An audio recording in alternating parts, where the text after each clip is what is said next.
Hello everyone and welcome back to the channel.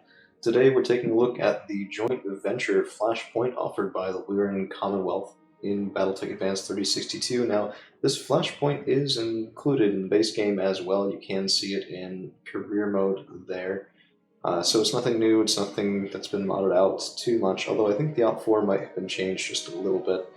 Some are, some aren't, at least. Or so I've experienced, so I've been told. So the background is how Steiner requires our assistance in leading a Davion Steiner convoy across a broad swath of hostile terrain. Payment will be remitted upon the safe delivery of the convoy's payload. Pretty standard, 2.5 skulls, so, nothing too crazy there in theory. And we are fighting against the Dirty Rotten Capellan Confederation. So, let's begin. Joint venture, high orbit around Ardrar. Ardrar? Welcome to Andra, Commander Phillips. I thank you for your promptness as always. House Steiner needs you to escort an unarmed convoy to a reinforced mech bay on the western tip of the Black Earth Plateau. The safety of this convoy is of paramount importance. Its cargo is both precious and rare. So, continue. Yang Vertanen says, yeah, what's the payload? And our liaison here says, in truth, Mr. Vertanen, that is none of your concern. But in the interest of transparency, I will answer your question. I hope that you recognize this gesture as the symbol of friendship that it is. The trucks are carrying the final components for a new form of battle mech, the first product of the marriage between Davion inventiveness and Steiner industry. It's quite an achievement, and I assure you House Lao would like nothing better than to take it from us. And of course, we won't let that happen. Really. Very good, Commander. Now let's discuss the complications that will stand in your way. Convoy is currently hidden from Lao eyes and will remain so until you meet it at the rendezvous point. Unfortunately, there is but a single road between the convoy and its destination, and that road is continuously patrolled by units of the Lao reserves. We have solid intel on the size and composition of one of these patrol groups, a unit that we have dubbed the Sentry Team Alpha. Unfortunately, that's where our battlefield intelligence ends. Okay, Simulator wants to know what it's about, and okay. A mid-range hunter-killer lance with long-range fire support available as backup. Not an ideal configuration to go up against on an escort mission, I know, but we have no intel at all on what else the Lao reserves may be fielding. If you choose to deploy outside of Sentry Team Alpha's patrol window, you could find yourself face-to-face with the full assault lance, or perhaps not. We just don't know. Continue. And I know there are people who have put up details on what each one of these options will give, but I haven't read them, and I don't quite remember, because I enjoy some of the suspense from that, and we, of course, will drop after Sentry Team Alpha has left the field. Okay, very good.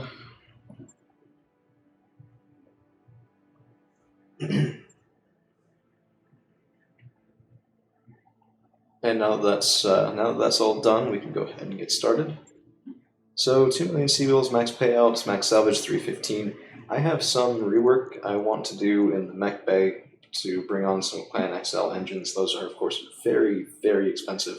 And this being an escort mission, there may well be a fair number of bonus pay objectives. So we're going to go with maximum payment instead of salvage, just 2.5 skulls anyway, so I doubt we'd find any chassis that are better than what we're currently fielding, or tech, considering it's the Capellans and we can fight against the clans. So let's accept here.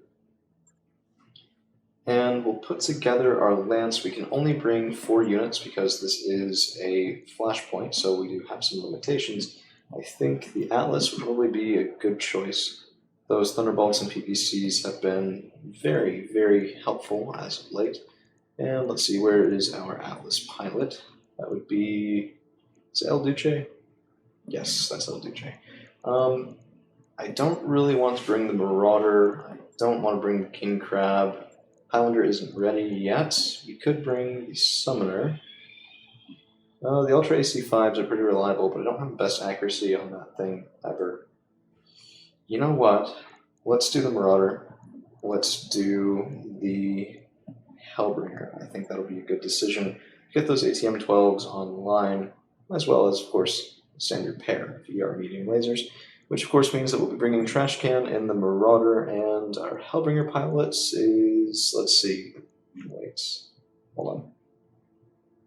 Oh, right, Trash Can's the King Crab these days. We have Viper in the Marauder, and Rich Hound is not the, no, he's the Summoner now, and Centurion before. Centurion's fallen out of use. That's kind of not my favorite thing ever, but yes, bobsled. Okay, this should be pretty decent lance. We have the Atlas for long-range support, and of course, tanking any and all shots that need to be tanked, as well as 3 light PPCs. We have the Marauder for damage against vehicles and turrets and general disabling mech. The Hellbringer, which is a very fast, very heavily armed 65-tonner, and we have the Dervish, which is just its usual get around the sides and bore through it with missiles. So, let's get on the drop. Command interface initiated. Okay, from Darius Oliveira himself, I've marked Graf Stieglitz Bradford's rendezvous point on your map, Commander. Convoy leader, do you copy? Okay, we have the convoy leader, and we need to get in place. Okay, first things first, securing the convoy rally point and eliminating the Lao resistance that we will inevitably find on the way. So let's move up sort of as a unit, just to start things off. Hellbringer can go a lot faster than this, but I want to keep us together until we identify the enemy. Let's see, in turn 1, we're coming up still.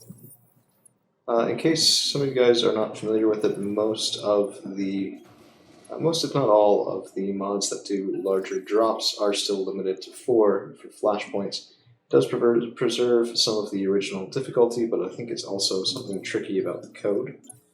I could be wrong about that, but I don't think I am. So we do spot a, I believe, 50-ton mech on sensors. Yep, 50-tonner right there. And he's being a little bit annoying, so let's try and get the Hellbringer up. Yeah, we got eyes on there. 6 evasion pips and in the woods. Seems pretty good for our longevity. Okay, let's see. 40-tonner and 80-tonner in the back. This is a hunchback. We're at range that I want to use the standards for. Looks like he already has some damage. Yeah, okay, so we have damage into the hunchback. Pretty nice. 80-tonner's moving up, but no fire on us so far. I want the Atlas closer, particularly for when we get the convoy on the move. The Atlas is going to be slow enough, and unfortunately convoys mean that we have to move enough that the bracing cockpit will not usually be a good idea, despite the additional accuracy that it does give us, and I really wish we had that +3 right now. Instead we'll have to settle for a battle ward. Still firing in, decent chance, and the loss of firepower. Okay, we landed one of the big thunderbolts, we landed one of the small thunderbolts, some actuators destroyed, structure exposed. Could be doing worse than that. Looks like nearly took off the side torso, kind of wish we had. But the return fire is rather anemic, so no damage in on the Atlas, nothing on the Hellbringer. And if we can take this guy out, we might be able to prevent them from doing anything further.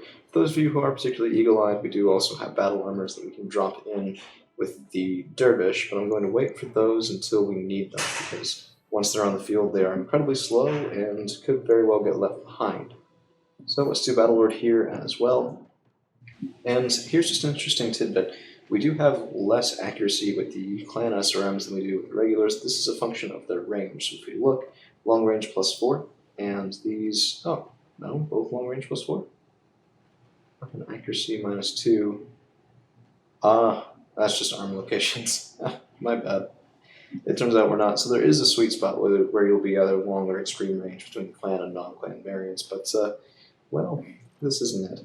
We are going to save a little bit of ammunition because we can go through it pretty quickly with this guy. And let's just fire in high odds. Yeah, and we took off his arm. That's exactly what I wanted to do. I took it off at the shoulder, I should say. I was kind of hoping for a kill from ammunition, but it looks like there wasn't anything. Yeah, it's in the other torso. That's okay. It won't stay that way for very long. We could take a shot here. I don't think that's necessarily required. Let's get Viper down and around. Relatively limited ammunition there, so we are going to wait. And who's moving first? That'll be the 40-tonner probably. We could go up here with the Dervish. Yeah, let's do that. That looks pretty good. Let's come up and precision strike. We do now have target marks. Now we can go in with pretty much everything and hopefully core this guy. Yep, structure exposed. And hey, you know, those MGs did some decent work there. That's fine. Looks like there's only 3 mechs in the Lao Lance. One of them that looks like a Vulcan is setting some of the woods on fire. Nothing that's we would like to deal with, but well, sometimes you have to regardless. And let's get Viper and the Marauder moving up. I think it'd be a good idea to try to disable this 80 tonner. It's an awesome triple PPC. Those will burn pretty hot though, so if we can dissuade him from doing so, so much the better. Let's try and go for a cheeky head cap here. That doesn't look like we got it. It looks like torso, CT. Yeah, side torso, center torso. Yeah, it's kind of cool. You can tell that sometimes. And now I think we will wait down to 2. Reason being, I want that I want that Awesome to move before my Hellbringer does. PPCs don't get any. Did he miss and hit my Atlas? I swear. No. Okay, good. Good. Okay, this is why I wanted to wait. We're going to come up and around the back of that Falcon. I'm going to switch to our HE rounds here. HE and HE, precision strike coming in. Fire away. Beautiful. Absolutely beautiful. That Vulcan never stood a chance. And that works just fine for me. So now we have to figure out how to deal with our friend, the Awesome over there. I know, I keep wanting to call it an Atlas because we have an Atlas, but no, it's not. It is, in fact, an Awesome. This is pretty low chance to hit, so we're not going to do that right now. And I think, yeah, he's moving in initiative 3. If I can get 2 precision strikes on him, which I don't have. Yep, no, I don't have that. Okay, well, instead, let's get a bit cheeky here as well. Going around with the Hellbringer, let's see if we can repeat our success, and we can do 1 precision strike, but we slow him down to 2. Let's take a look at the armor there. So our issue is there's no ammunition on this build. It's all an energy build, so nothing's going to explode. Because of that, we have to go for the rear CT. Because engine... Oh, sorry about that traffic noise there. Engine crits are the only way that we're actually going to kill that guy, and we almost got him. Are you kidding me? 31 left on that rear CT is the difference between him living and dying. Okay, well, I can't get around... You know what? Let's just let him move. It's okay. Come on. Bring it on. 1, 2, 3, and no joy. That's exactly what I like to see. Beautiful. Okay, well, you know, in this case, what we're going to do is we're going to bring the Atlas up top, get a nice elevated firing position for the inevitable reinforcements that we can expect to have come in. We will not do a precision strike, it's not necessary. If we can get through his frontal armor, the front CT, doesn't look like it. Well, we don't have much damage left to do to this guy. It's just going to be a complete pain, really, doing it. Let's get Max over here. Flames on the way is a little bit unfortunate for us, but we don't have to shoot, so that works out okay. And let's go up and around here. We could take that shot. Let's take that shot, may as well. I do want to see if we can keep this guy on his toes. And there's a chance we'll hit. Yep, okay. Right arm destroyed.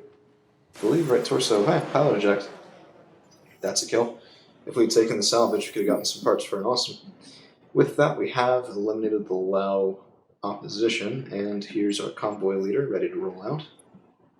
Exiting combat, but we should re-enter it soon, and we're facing the wrong direction. So, okay, I thought they would go to the east, down through the valley here, and instead we're going the exact opposite way. So I need to reposition the Marauder quickly. He's a little bit slow for that. Fortunately for us, our Hellbringer is pretty quick, and we haven't called on the battle armor yet. So I want Dervish, I want Max and our Dervish leading the way. We will inevitably see enemy units here, and I want that bonus payday from all Steiner units surviving. This is the good thing about having the Atlas, because getting some indirect fire support from the Thunderbolt missiles will be better than not having anything at all, which certainly would be an option had we not played our cards right. Hellbringer is nearly back up to the 4 position that he needs to be in, and our Dervish is just topping this hill a little bit. That's a beautiful mech right there. Slip near APC with SRMs. Really not the worst thing to be hurting. In fact, the Burrow, 500 armor, 500, Okay, this is a problem. The J-27 transport's very, very light. If it takes hardly any damage, that thing's going to go up in a ball of flames and smoke and take with it all those sweet, sweet sea bills that we could be collecting. So I don't want that to happen at all. Let's get the Hellbringer up even farther. Let's get Dervish around to the side. I'm kind of surprised we haven't seen any opposition. I think they're going to drop right on the other side as soon as one of our guys here gets in the escort zone. So the difficulty is going to be, can they all get there in one turn, or will some of them be sitting there waiting? Because if some of them are sitting there waiting, they'll lose their evasion between turns, and then they'll be nice and easy targets for House Lao. Okay, let's get the Hellbringer up and through. Let's get the Dervish up and through, if we can. A little bit tricky terrain over here, but I think it should be okay.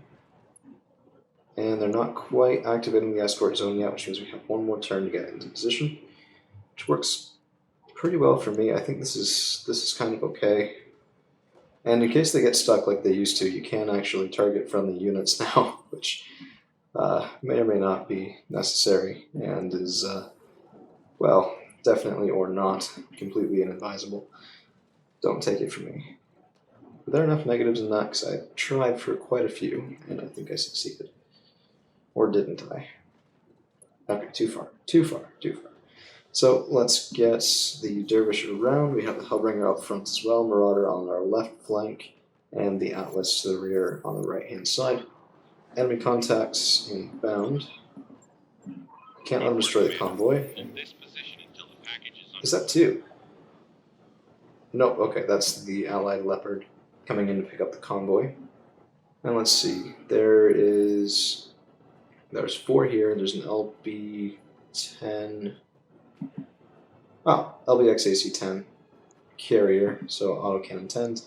Shadowhawk moving at 6 and letting some fire into the J-37, exactly what I don't want him to shoot. But fortunately for us now, he is a good target. We also have that first carrier, we have a Bulldog battle tank, we have a Star Slayer, which double large laser is no slouch when it comes to damage potential. Can I get... No, we could drop the battle armor. I don't think we'll need it, and it does cost money, so let's be cheap instead and try and win the old-fashioned way. Precision strike here should be more than enough to bore through. Let's go ahead and switch to the MGs and fire 3 and take a shot. Yeah, okay. This Dervish, I was so hesitant to pick him up the first time because I'd never really used a Dervish in that role before. And I just thought to myself, well, what if I build him out like a missile-based Kintaro? And it seems to be working just fine. Although we have taken the concept even more to the extreme with the inclusion of Plan Tech. And that Burrow is taking more damage than I would like. Yet again, let's take a look in. Okay, he might be able to survive this. It's a definite maybe. 11%. I want the Marauder shooting at those vehicles because we'll get double damage from the plasma. And that Star Slayer has some evasion. Nothing crazy, but it's nothing small either. Now the issue is those escort vehicles are clumped so close together that they very well could be shot at and the enemy could miss, and they would still land accidental fire on something else. Fortunately, though, we are drawing fire, which is our role here, and our Hellbringer can take that for days. So Bulldog Battle Tank also doesn't move, and that says, you, sir, are an excellent target, so let's see what we can do. And let's just go right through the front, 120. If we land good clustering here, we should be just fine. Oh yeah, beautiful. Tank down. This is why we bring our Marauder, ladies and gents. This is why you bring plasma weaponry, if you can. Sometimes it won't be super useful, and sometimes we'll get rid of annoyances like that in a single go. Let's see, LB-10X carrier's moving back. He does have good range, and it looks like those MML-5 tubes are being put to good use as well. So let's see, we can get a rear strike here. Decent accuracy, but nothing crazy. I think we'd be better off going in on the LB-10X carrier. Let's take a shot, see what we can do. Yeah, those high explosive ATMs are just so devastating, and I love it. Okay, we will use our bracing cockpit now, and Okay. We could shoot at the LB-10X carrier, but we actually have pretty good accuracy on the undamaged Star Slayer. And since that vehicle is nearly dead, let's see if we can go ahead and pour out the Star Slayer from the front, because that is what every proper Atlas should be able to do. And of course, we can pull it off. No problem at all. That's what those Thunderbolts and light PPCs are there for. So that's a kill, objective secured, and one vehicle left. Do we even have to kill it? Come on. Come on, come on. Yes, our turn. So we do have to kill it, and that's okay with me because this should do it handily. Yep, there's the kill. Okay, that should be the mission. Let's take a look. Yep, area's cleared, secured. Oof, better hold that thought. Not over yet. Long range sensors picking up inbound Capella dropships. ETA 45 minutes. Not enough time for flying back for repairs, and okay. So our Lyran Commonwealth liaison will authorize his mech techs to rush the activation of a new battle mech, the HTC-3F Hatchetman, standing in place of one of our own mechs in the upcoming fray. I guess this is where we'd ordinarily get a Hatchetman, and that's kind of nice, but I really like my Dervish, and I don't want to get rid of anything. So, well, that's all we got for today. Thank you all for hanging around. We'll be back with the second part of this real soon.